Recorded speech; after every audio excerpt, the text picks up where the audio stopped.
জঙ্গলে বসবাস হলেও লোকালয়ে তার রয়্যাল এন্ট্রিতে আতঙ্কিত সুন্দরবনের গ্রামগুলি।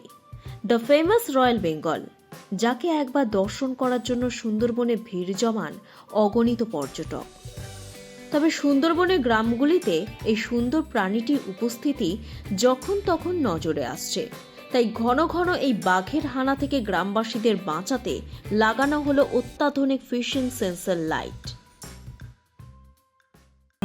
লাইট দেওয়ার কারণে ওই যে লাইটের যে আলোটা পড়ে, বাঘ যখন বাইরের দিকে বেরিয়ে আসে ওই লাইটটা ওদের চোখে পড়ে, ওরা আর বাইরের লোকালয়ে উঠে আসে না।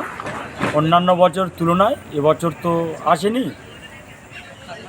এইটা বন দপ্তরের খুব সুন্দর উদ্যোগ। ওই লাইট লাগানোর কারণে আর বাঘ বাইরে বেরিয়ে আসছে না। কি নাম? প্রশ্ন হলো, এই ফিশিং সেন্সর লাইট কিভাবে বাঘের হানা রোধ করবে? এই অত্যাধুনিক নিরাপত্তা ব্যবস্থায় আছে রং বেরঙের আলো ও সেন্সর, যা বাঘকে জঙ্গলমুখী করে। এগুলি স্বয়ংক্রিয়ভাবে অন্ধকারে বাঘের গতিবিধি শনাক্ত করে জ্বলে ওঠে এবং মানুষকে নিরাপদ রাখতে সাহায্য করে।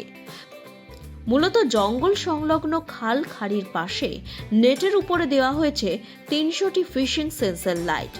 বিশেষ করে যে সমস্ত জায়গাগুলিতে বাঘের গতিবিধি লক্ষ্য করা যায় সেখানেই এই লাইট লাগানো হচ্ছে। এছাড়াও বাঘ লোকালয়ে আসার জায়গা চিহ্নিত করে সেখানে এই লাইটগুলি লাগানো হচ্ছে। লাগালেন কেন লাগাচ্ছেন?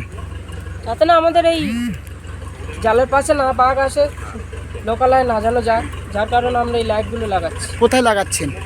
কাছে কাছে বা খালখাড়ির দুটো করে লাগানো হচ্ছে, খালখাড়ির মুখে। কুলতলি বিট এলাকায়। হ্যাঁ।